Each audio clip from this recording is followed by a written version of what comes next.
Assalamualaikum warahmatullahi wabarakatuh. Sebelumnya perkenalkan kami dari kelompok 2. Kami yang beranggotakan pertama saya Dian Meliniawati, yang kedua ada Agung Dwi Purnomo, yang ketiga ada Ananda Septiliana, dan yang terakhir ada Agung Yoga Pratama. Pada kesempatan kali ini kami akan mempresentasikan hasil diskusi kami, yaitu mengenai model bisnis dan sistem ERP. Langsung saja, mari kita simak videonya. Baik, yang pertama adalah e-bisnis. Apa itu e-bisnis? Jadi, e-bisnis adalah suatu kegiatan transaksi, jual beli, dan kegiatan bisnis yang menggunakan teknologi elektronik atau biasa dengan internet.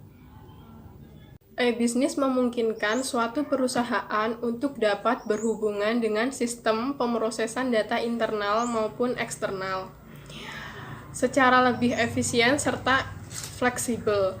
E-bisnis juga banyak dipakai untuk berhubungan dengan supplier serta mitra bisnis perusahaan, juga untuk memenuhi permintaan maupun melayani kepuasan pelanggan secara lebih baik.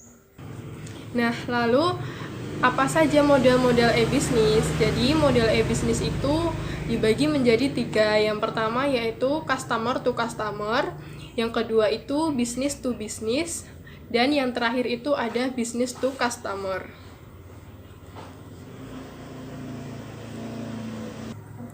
Nah, customer to customer adalah sistem komunikasi transaksi bisnis antar konsumen untuk dapat memenuhi kebutuhan tertentu pada saat tertentu.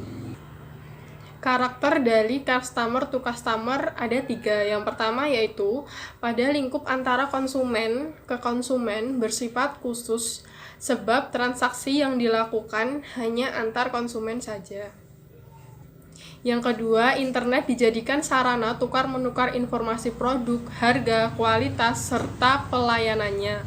Dan yang ketiga, konsumen juga dapat membentuk komunitas pengguna atau penggemar suatu produk. Yang kedua yaitu business to business, adalah sistem komunikasi antara bisnis antar pelaku bisnis atau transaksi secara elektronik antar perusahaan yang dilakukan secara rutin serta dalam kapasitas produk yang besar. Karakteristik dari business to business ada 3 juga. Yang pertama yaitu pertukaran informasi yang dilakukan antar pebisnis tersebut ialah atas dasar kebutuhan serta kepercayaan. Yang kedua yaitu pertukaran informasi yang dilakukan dengan format yang sudah disepakati serta service system yang digunakan antar kedua pebisnis juga menggunakan standar yang sama. Dan yang ketiga yaitu sarana yang digunakan ialah electronic data interchange, yang umum digunakan ialah peer-to-peer. Dengan model ini antar pelaku bisnis menjadi lebih mudah untuk mendistribusikan informasi yang dimilikinya. Baik, di sini saya akan melanjutkan presentasi dari Dian Meliniawati, yaitu mengenai model-model e-bisnis.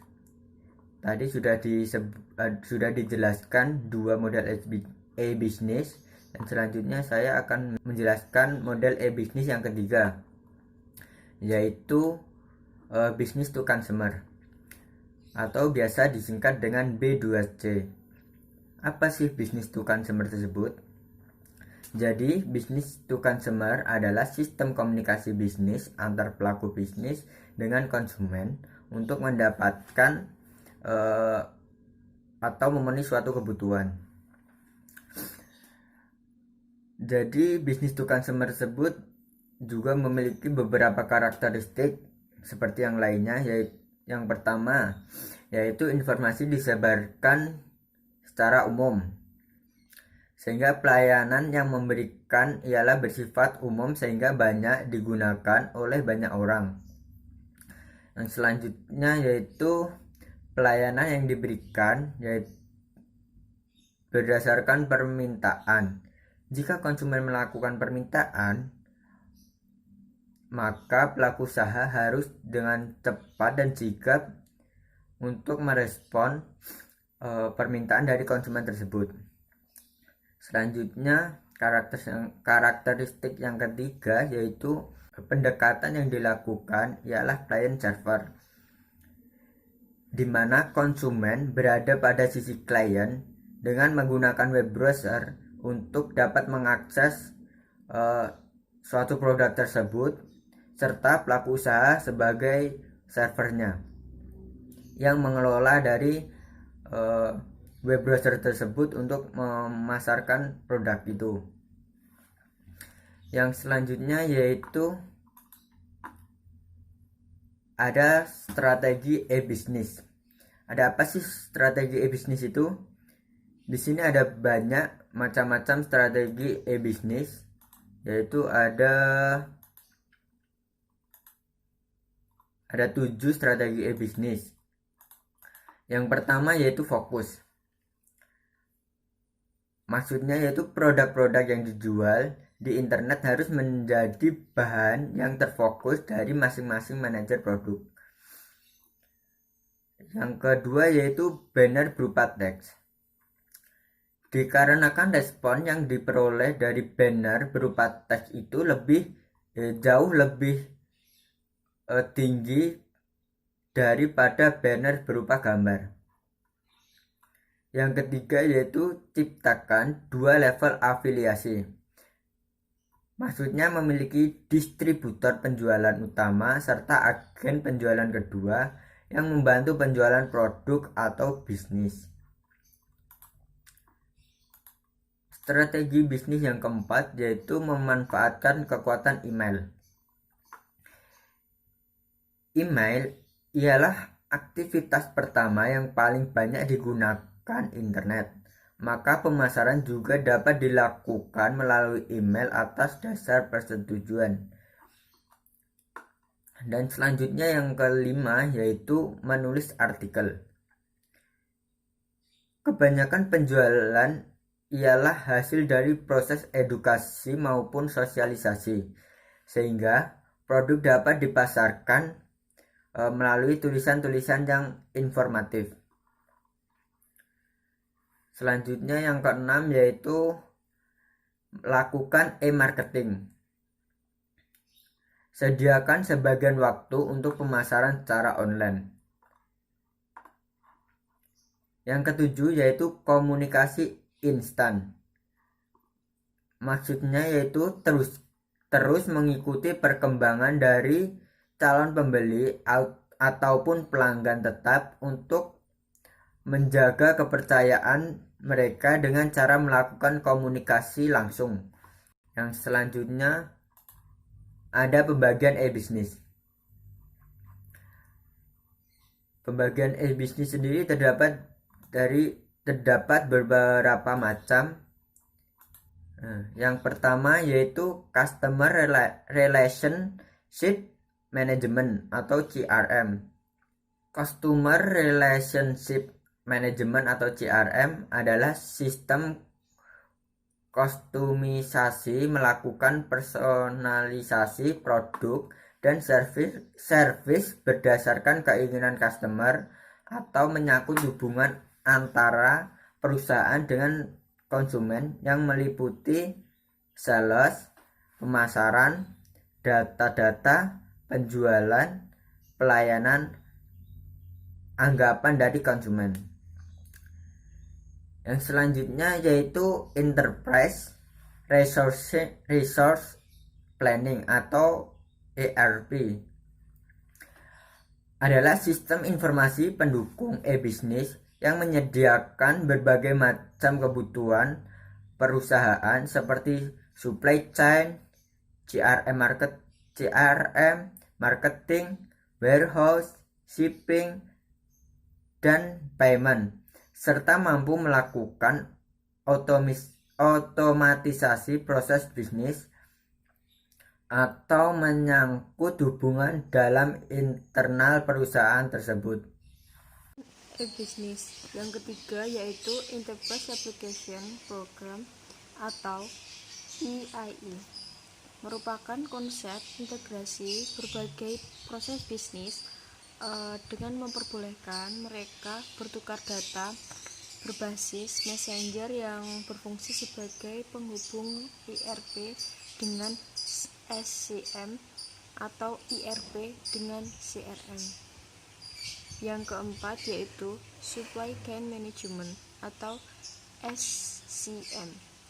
Manajemen rantai supply secara otomatis terkomputerisasi.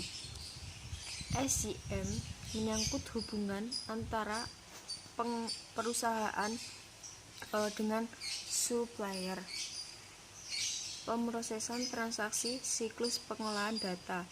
Fungsi dari si A adalah untuk memproses transaksi perusahaan secara efisien dan efektif.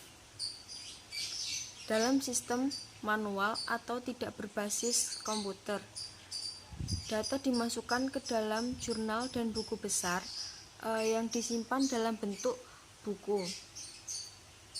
Dalam sistem berbasis komputer, data dimasukkan ke dalam komputer dan disimpan dalam file dan database. Operasi yang dilakukan pada data untuk menghasilkan informasi yang relevan yang disebut secara kolektif sebagai siklus pengolahan data. Ada 4 tahap, yaitu input data, penyimpanan data, pengolahan data, dan output data. Output informasi. Apa itu sistem ERP? Sistem Enterprise Resource Planning atau ERP adalah suatu sistem yang mengintegrasikan semua aspek aktivitas organisasi seperti akuntansi, keuangan pemasaran, SDM, manufaktur, manajemen, persediaan ke dalam suatu sistem. Sebagian besar organisasi besar dan menengah menggunakan sistem ERP untuk mengkoordinasi dan mengelola data, proses bisnis, dan sumber daya mereka. Sistem ERP mengumpulkan, memproses, dan menyimpan data, dan memberikan informasi yang diperlukan manajemen dan pihak eksternal untuk mengatur perusahaan. Modul ERP biasanya mencakup yaitu 1.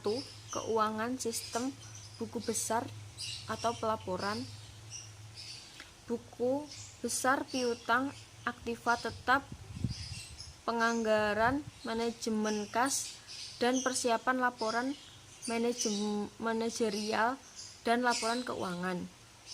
2.